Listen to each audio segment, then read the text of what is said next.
Jerome just got back from an unbelievable trip to the Pacific, Sri Lanka. You need to go talk to the folks from my country because none of them are thinking about this. There were two people in the room that you had made reference to. One was the tuk-tuk guy and the other one was the tea guy. And let's just talk about the tea guy for a minute.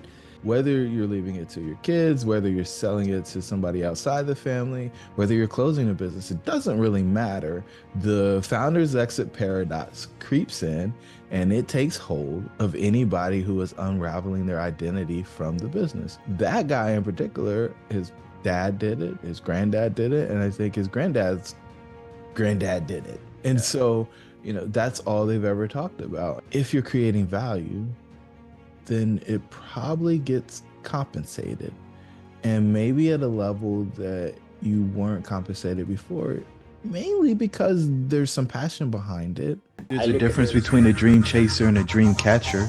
Well, good morning, good afternoon, good evening, wherever you are. My name is Matt Halloran. Today, I'm going to be the guest host on the Dream Catchers podcast. And there's a reason for this, because Jerome just got back from an unbelievable trip to the Pacific, Sri Lanka specifically, and had an opportunity to do something that he does for a lot of people all over the world, is he did a 4-hour workshop.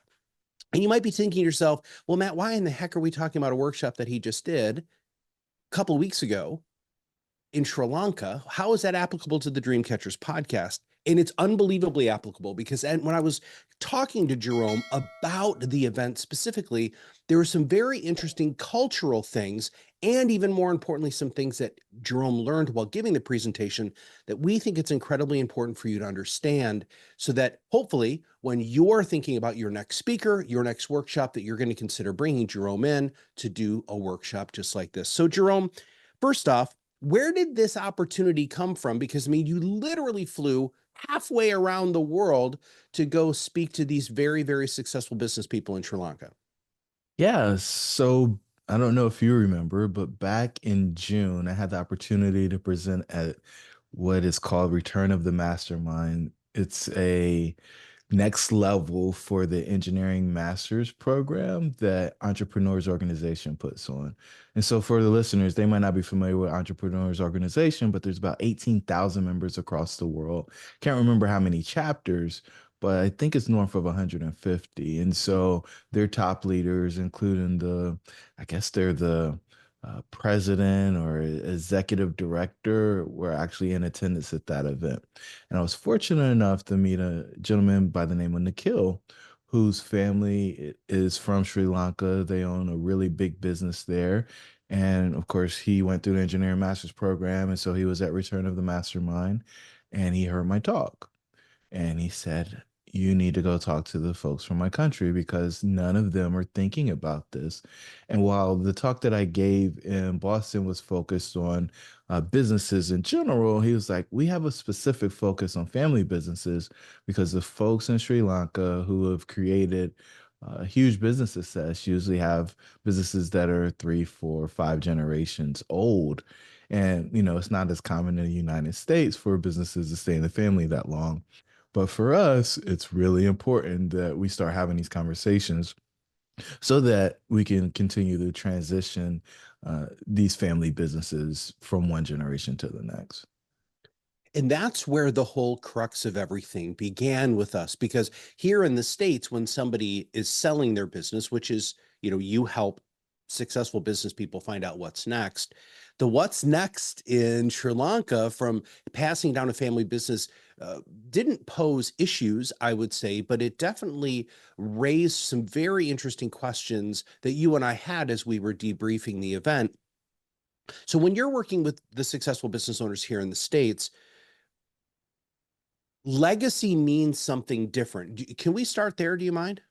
Yeah, it was really interesting the pushback that I got when we started talking about legacy. It was almost as if legacy was a curse word in Sri Lanka.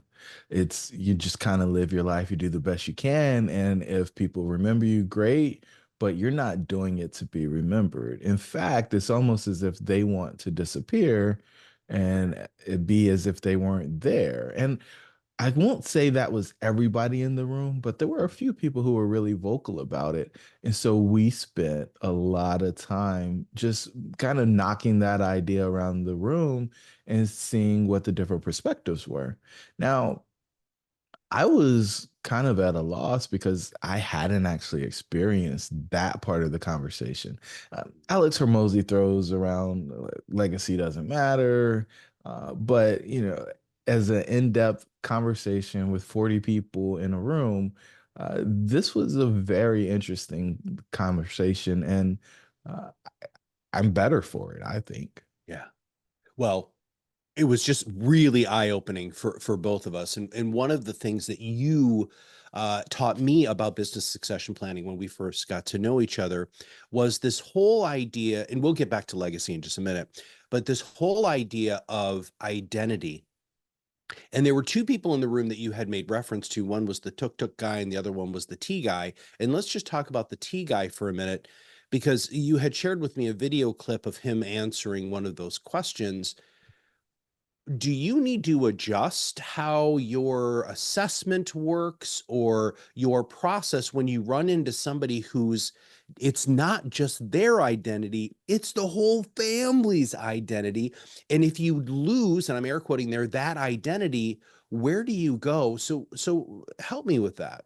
Well, he was just confirming what our baseline assumption is. And our Yeah. baseline assumption is that founders, business owners, they wrap their identity up in the business. And that is one of the bigger issues if you're leaving the business, Yeah. whether you're leaving it to your kids, whether you're selling it to somebody outside the family, whether you're closing a business, it doesn't really matter. The founder's exit paradox creeps in and it takes hold of anybody who is unraveling their identity from the business.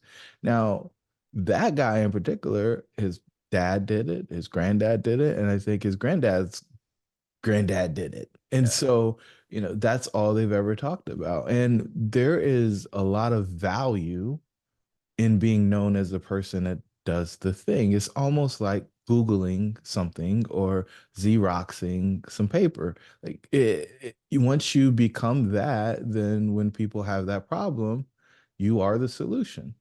So there's a lot of value there Yeah. until Well, it's let's time for you to unravel. so let's talk about the unravel. And this was not something you and I had prepared before we started recording, but I really want to focus on the unraveling aspect of this, because this, in my opinion, is one of the major cruxes of the existential crisis, this exit paradox that these successful businesses have, or business people have. So when your identity is so absolutely 100% wrapped up generationally, I mean, we're going extreme here. What Where do you begin with that? Oh. So it depends on a person is I think the place I'll go first. One thing that comes up over and over again is I don't have any hobbies. When somebody's there, I know that we've got some real challenges because they are so committed, and I don't know that committed is the right word, but we'll use it here. They're so committed to being the one to make the business successful that they have tunnel vision. They don't even begin to think of other things to do. And so the way that we approached this during the workshop was I laid out what I think is a typical day for a lot of entrepreneurs or business owners. They get up, they do some form of exercise, and maybe that's 4 or 5 o'clock in the morning, potentially six. But they set up their day in a way where they're probably in the office before 8, and they stay there until they 6, maybe 7 or 8, depending on where they are in the world. Then they go home and maybe they have dinner with the family. Maybe they missed it. There's some type of bedtime routine with the kids. And then they're probably back on a computer doing more work only. And then they might spend a few minutes with their significant other only to go to sleep and then wake up and do it all over again. So my question to the room was, so what do you do between when you have free time between 8 and 6 or 8 and 8? What do you do with the 12 hours? And one person chimed up and he said, well, I go golfing. And I said, okay, so you got a 7 o'clock tea time. You're finished by 10. I guess you're gonna just go straight to the bar and day drink the rest of the day. I don't. How long are you gonna do that? What are you gonna do? And so it's not only that you have hobbies, but you have something else to do to fill the time. And this is why it was really interesting to hear about, you already mentioned him, the kid whose family owns the tuk-tuk business Hmm. because he drives race cars. Hmm. He has a YouTube channel. He's got a bunch of different interests outside of what they do. In fact, the division of the family business that he's leading has nothing to do with the tuk-tuks. It's Hmm. a amusement park, and his passion is racing. So they've got some karting tracks that are in that same division that he gets to oversee. And when we started talking about the tuk-tuk business, um, it was really, really, really interesting to see that he didn't know a ton about it, even though it's been in the family for generations. And that was okay with him. Hmm. Hmm. So he didn't adopt the identity of his father. He has building and adopted his own identity. And I think that's the thing that we really have to focus on when we talk about unraveling. It's what's the new thing that we're building. You built this one thing, right? And you climbed up the mountain, and maybe you have huge market share. Maybe you've achieved or accomplished a lot of things that you dreamed of. And for most people, they just continue to figure out what's the next thing that they can do on this mountain. They don't think about descending and then deciding to climb a new one. And I think that is the magic of unraveling, is going down the mountain that you're on, and in that taking off the things, right? So it gets cold when you get higher in the mountain. So you're adding layers, even though you're probably a little tired. On the way down, you probably get to strip some of those layers off. And so, do you really need this anymore? Do you need that? Maybe the ground isn't as frozen. So maybe you don't need the spikes on your shoes anymore because you're not slipping around. And so maybe you could shed those. And it's not that they weren't useful or unnecessary. You just don't need them for this next part of your journey. Yeah. What a wonderful, what first off, great analogy. And in how freeing can that be? Um, so we're going to merge the legacy conversation that we started with this, what's next identity component. One of the other things that you and I have talked about at great length, and you do with your clients, um, is looking at something else. So let's say they don't have a hobby, but they have a passion. So there was another example of somebody who was there who had exited the business, and then they started working with street dogs, I think, if I'm not mistaken. Um, because when you're following a passion, not necessarily a hobby, even though both would be really nice, and you start throwing yourself into that, that can actually start creating a foundational legacy that is much bigger, maybe not as monetizable, but much bigger impact than you did with your business. You want to talk about that real quick? Yeah, so they brought up a woman who sold her business and then was working on what most people would consider to be a passion project. She was helping save, rescue street dogs. And for the people in the room, the assumption was that this couldn't be a profitable endeavor. It just had to be something where you're just giving and no consideration for the actual business behind it. But what I offered to the room was, if you're creating value, then it probably gets compensated. And maybe at a level that you weren't compensated before, mainly because there's some passion behind it Mm. that probably wasn't in the old venture. Many people, and in fact, the room said it many times, it was a means to the business is a means to an end. So, hey, we figured out how to solve this problem. People are willing to pay us to solve this problem. So we continue to solve the problem. Well, that may be true, but is that truly why you're placed on the planet? Mm. And I think for many of us, we are doing something to solve the money problem, only to solve the money problem, to create a new money problem, to solve that money problem.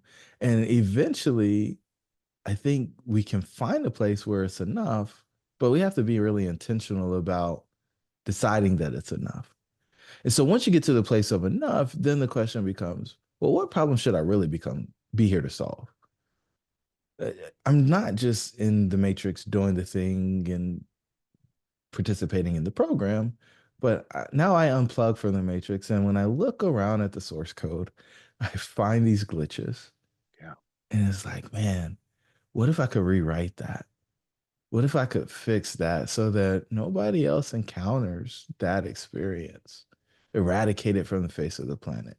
And I mean, you see it all over the place. As much as people demonize people like Jobs or Mhm. Bill Gates and some of the other folks that have taken on these seemingly impossible problems to solve, everybody that I know that has bought their freedom back is looking for some type of problem to solve.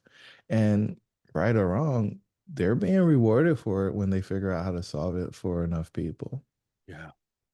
Well, I love that you equated those with glitches in the matrix because, all of us, whatever our modicum of success is, we see the glitches, right? That's just part of being successful. And in part of really being successful is being able to solve the glitches within your own specific program in order to really, elevate what's going on. But when you remove yourself, when you're coming down that mountain and you're shedding all the layers and you're taking on off your crampons and you're looking at this next mountain, the skill set that you had previously, and this is something that I don't think is talked about enough, the skill set that made you unbelievably successful previously are the same skills for you to take this next mountain and just really aggressively take this next mountain because success breeds success. What you learn in success is applicable to other glitches in the matrix. And so now that you're back, right? And you're looking at these workshops, right? These 4 hour, 6 hour workshops that you're going to do. Hey guys, as you might know, a very small percentage of the people who actually listen to this podcast are subscribers. So do us a favor, subscribe. In fact, we did some analytics and we found out that only 25% of the people who listen are subscribers. And our goal is to get that to about 75% over the next 3 months. So do us a favor, hit the subscribe button so you get notified when our new episodes come. We plan to bring immense value to you guys going forward as we continue to improve the content that we create at Dreamcatcher. Your dreams should be real. Let's get back to the show. Who should be engaging you for this? I'm being very direct here, so just bear with me here. What organization should be hiring you to take their people through this? Because the neat thing, because you had shared these videos with me, the epiphanies that happened, these like, proverbial light bulbs that were going on and shining brightly, and these 40 people in Sri Lanka, there, that 4 hours was a life-changing experience. It was a paradigm shifting experience for the attendees. And you don't have to fly, halfway across the world to provide this value. Who really should be looking at this? If you were to wave the magic matrix wand or really take over the source code and say, this is who I want to do this for, who would you do this for? Yeah, I mean, if I talk about specific organizations, it's Tiger 21, it's Entrepreneurs Organization, it's Young Presidents Organization, it's Vistage, right? Anybody out there who believes that they're preparing their entrepreneurs for their future. Here's the thing: 100% of business owners exit. It's just a matter of if they sell it, close it, or give it away. Mhm. And so, what came out during the workshop, and it's going to come out in every workshop, is that if you're not planning for your exit, it doesn't matter if you don't plan on exiting for another 20 years. If you're not planning for your exit, you're being irresponsible. An exit plan is very much like an estate plan for your personal finances. And so, if you're the one who's responsible for the future of the organization and you don't have a plan for what's going to happen for the organization when you're no longer there, in essence, you're being irresponsible. Now, There are some people who will resist that. It's like, oh, that's something I think about in the future. I'm trying to figure out how to get profitable today. And I hear you, but I also understand that you could get sick. You could end up in some type of divorce where you have to take the value out of the company. You could experience burnout. I mean, there are so many unforeseen things that could come up. And if you don't have a plan, the people who are left to clean up the mess that you leave behind as you're going through this are going to be pretty frustrated with you. And if we go back to this legacy conversation, that's your legacy. Yeah. You weren't responsible enough to figure out or anticipate or plan for the situation that came up that created chaos, conflict, and resentment as a result of Yeah. what happened with the business. Yeah, I don't want my name cursed by my grandchildren, just to be clear. I just don't think karmically that's a good idea. Well, I want to add something to that, and then I want to dive back into a couple more of the glitches in the matrix that you and I have talked about in the past. But the first thing is so those are great organizations, Tiger, EO, YPO, all of those. But it's also widely applicable. So if you own a business that you help business owners exit, whether that's from a tax perspective, a legal perspective, a mergers and acquisition perspective, if you own a private equity firm, anybody who is touching these businesses, these exits, need this training, need this perspective. And if you want to separate yourself from the other schmucks who are going to get you 3% more for your business, and actually add real value to the business owners and become way more referable, I think this is such a wonderful opportunity. Now let's get back to this whole idea of glitches in the matrix, and where you're going to go next. um, when you begin this journey, I think I'm going to personalize this very quickly. I remember when I bought my first big life insurance policy, right? And I remember coming home and my wife says to me, you know, what happened today? And I said, I bought a really big life insurance policy. And she was like, what are you talking about? I said, look, you guys are fine now, right? Anything happens to me, you guys will be taken care of really forever, right? Unless you're responsible with it, which my wife wouldn't be. You guys are going to be taken care of. And there was just this level of calm that allowed me to stop worrying about something and really open my eyes and really truly see what matrix that I was in, to see which direction that I wanted to go. And this situation, this planning started, and I was quite young when I bought that insurance policy. It was like 36, 37 years old. Because my kids were super, super young at that point. Once somebody realizes, they look around, they realize they're in the matrix, they realize that they actually are having these thoughts, where do you begin? Right? So you're going to exit in three ways. You're going to sell the business, you're going to give away the business, or you're going to die. I mean, I don't, you said it differently, but that's really what Yeah, happens, it's right? close Yeah. giveaway or so. There Close you go. There giveaway you go. or so. Yeah. Or give, okay, got it. So I'm coming in, I go to one of these workshops, and I hear what you're saying, and I'm a younger person, right? So I'm maybe, let's say I'm, mid 30s, mid 40s. But I understand that I'm not going to live forever, and I might want this to just be an incremental phase in the development of my life. Where do you even begin with everybody to start this conversation? Yeah, I think the first thing is just to understand what the end looks like from their perspective, Hmm. right? I'm not here to tell you what the end is. That's for you to envision. And you could say, hey, I'm going to work on this for the next 50 years. Okay, great. And so, what does it look like at the end of 50 years?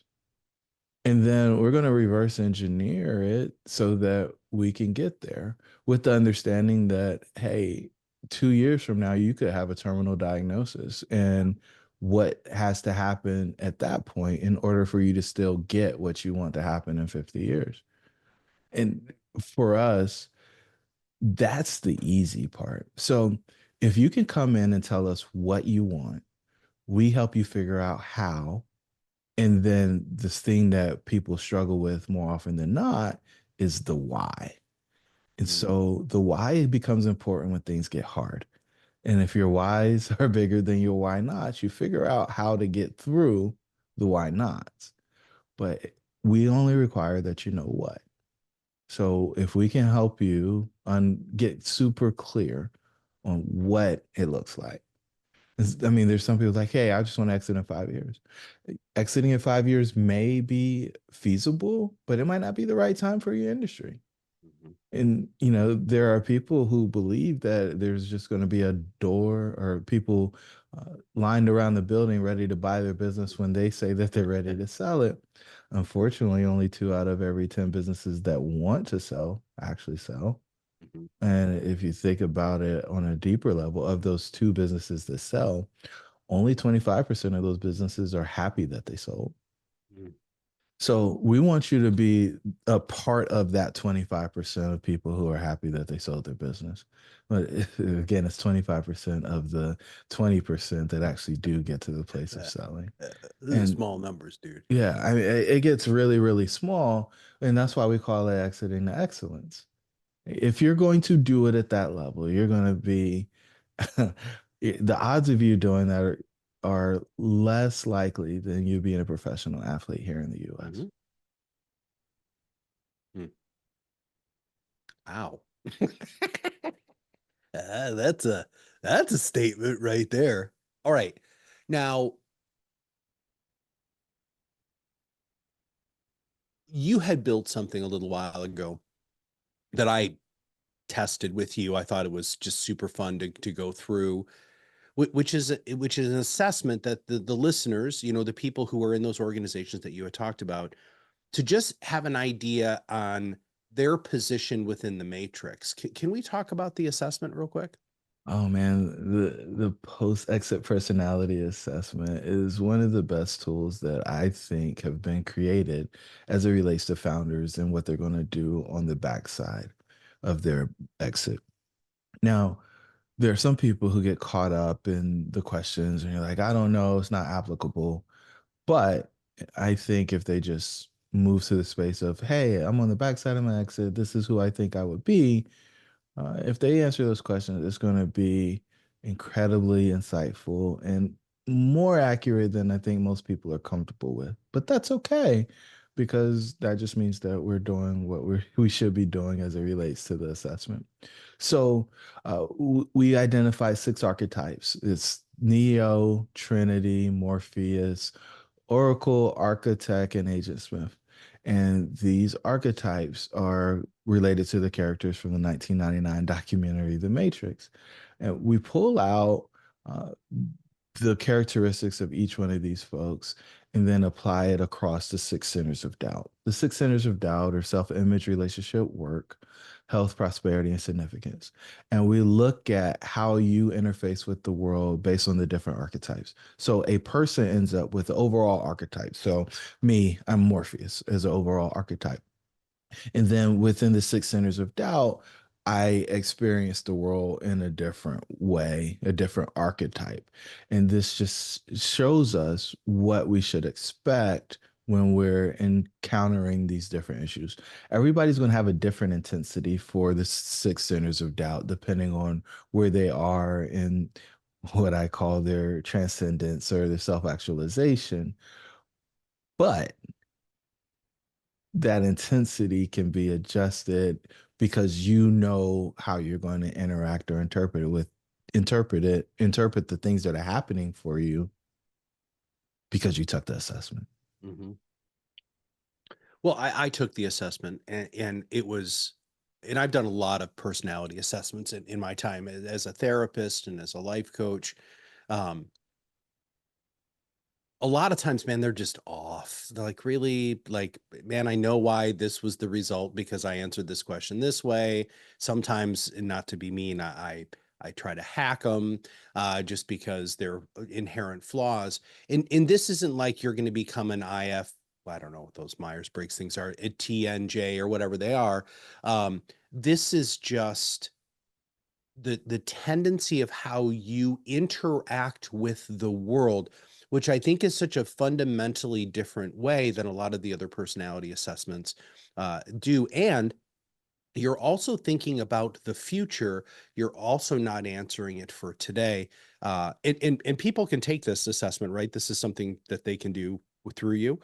Yep. So they can go to the exitparadox.com/assessment Okay. and they can get a complimentary assessment. Okay.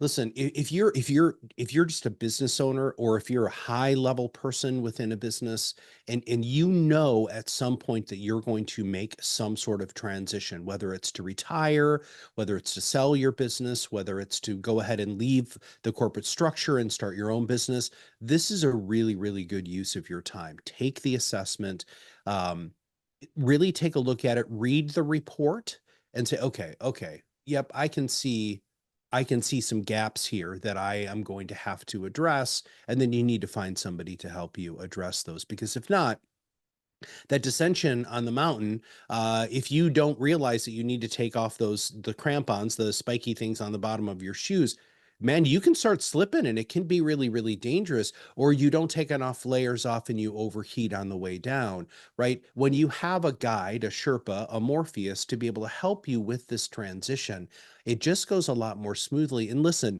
I want to say this very clearly to everybody: don't do this alone. Yes, you've been fiercely independent as a business owner. And yes, you probably pride yourself on your self-reliance. But at some point, we all know this, whether it's because of we want help becoming better as a human being, exiting the business, or we get old enough where we actually need to have people care for us. It's the reality of the world. And when you open yourself up to accepting that level of help, it is unbelievable how much better your life can be. All right. So, Jerome, if they want to find out more about, um, hiring you for these, anywhere from a 4 to 6 hour retreat, where can they go? What can they do? And because listen, I want you to do more of these, because I fundamentally think this is where businesses need to go. People who provide services to business owners, they need to go through this training. They need to be able to spend some time with you to open their eyes to see all of the issues that people just flat out don't talk about. I mean, when we first met, like you were talking about Jacron, and he was talking about this, existential crisis that he had after he sold his business. And your question to him was, well, how is that going? Or, how did you get out of it? And his answer was, I'll tell you when I'm out of it. I'm paraphrasing, of course. Mhm. But this happens to everybody. And the more you can help people prepare for it, the easier it's going to be, the more successful they're going to be, and the happier they're going to be. So where should they go and what should they do? Yeah, I think what's going to be most interesting for folks is following on LinkedIn. I just see so many people around the globe connecting and engaging. Almost at 20,000 members in our community on LinkedIn now. And the content that comes out on a daily basis, I think is going to give them deeper insight into what we have going on. And so, I'm Jerome Myers on LinkedIn, Myers, and you can follow there to get more information and just hop in the DM. Let's start a conversation. I guarantee you'll see something interesting at least once a week on a post, and we can start talking about it from there. And you'll probably be able to grab some of the content that we were able to capture in Sri Lanka while we were doing the workshop, and you'll begin to understand the type of conversations we're having. This for me, and I told the group before we started, is my goal to change your trajectory. I Mhm. want to change something. I want you to be uncertain about something that you're certain about walking into this room today. And I think everybody walked out of that room thinking about things just a little bit differently. And that slight tweak in trajectory, I think, is going to have a huge impact on the outcome for those family businesses that we were able to engage with. Yeah. Well, I'm going to mix metaphors here. This is the idea of the multiverse, right? A different decision is made and a new branch in the timeline is created. And that's exactly what you did and what you do when people hear you speak or when they go through these workshops. Is that small shift over time can make humongous changes, and not just that person's life, but can also make big changes in the world. Well, please make sure that you follow Jerome on LinkedIn. He's actually on most of the socials. It's not too hard to find him. And also, if you want to, please go to exit2excellence.com and fill out the assessment, and also find out more about what Jerome can do for you and your organization. So for Jerome, this is Matt Halloran, and we'll see you on the other side of the mic very soon.